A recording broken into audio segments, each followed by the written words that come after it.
परिवार के वर्गीकरण का दूसरा प्रमुख आधार है निवास के आधार पर।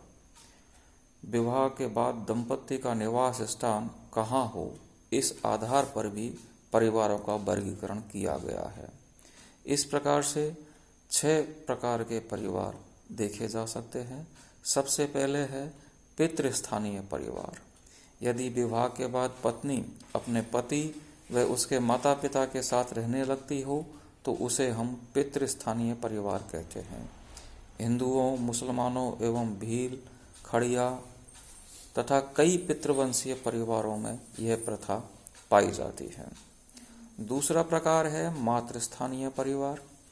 इसके विपरीत जब विवाह के बाद पति पत्नी के साथ उसके माता पिता के निवास स्थान पर रहने लगता है तो उसे मातृस्थानीय परिवार कहते हैं। इस प्रकार के परिवार भारत में मालाबार के नायरों, खासी व गारो जनजातियों में देखने को मिलते हैं। तीसरा प्रकार है नवस्थानीय परिवार। जब पति पत्नी विवाह के बाद न तो पति पक्ष के लोगों के साथ और न ही पत्नी पक्ष के लोगों के साथ ही रहते हैं, वरन अपना अलग नया घर बनाकर रहते हैं, तो इसे नवस्थानीय परिवार कहते हैं। चौथा प्रकार है मातृ पितृ स्थानीय परिवार। कई समाजों में नव विवाहित दंपति पत्नी या पति में से किसी एक के भी साथ रहने को बाध्य नहीं होते, वरन दोनों में से किसी के भी साथ रह सकते हैं। ऐसे परिवारों को मातृ पितृ स्थानीय परिवार कहते हैं।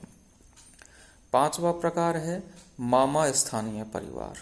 ऐसे परिवारों में नव विवाहित दंपति पति के माँ के भाई अर्थात माता के परिवार में आकर रहने लगते हैं। ट्रुवियांडा द्वीप वासियों में यह प्रथा प्रचलित है कि विवाह के बाद भांजा अपनी पत्नी सहित माता के यहाँ रहने को चला जाता है, तो इस प्रकार का परिवार मामा स्थानीय परिवार कहलाता है। छठा प्रकार का जो परिवार है वो कहलाता है द्विस्थानीय परिवार। कुछ स्थानों पर ऐसे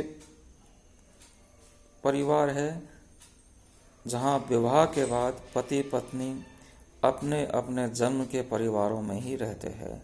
लक्षद्वीप, केरल और अंसाटी जनजाति में इस प्रकार के परिवार पाए जाते हैं। पति रात्रि को अपनी पत्नी के घर जाता है, परंतु दिन में वह अपने जन्म के परिवार में ही रहता है। कुछ मानव शास्त्री इसे नाटोलोकल परिवार कहते हैं। तो इस प्रकार से हम कह सकते हैं कि निवास स्थान के आधार पर परिवार के 6 प्रकार पाए जाते हैं।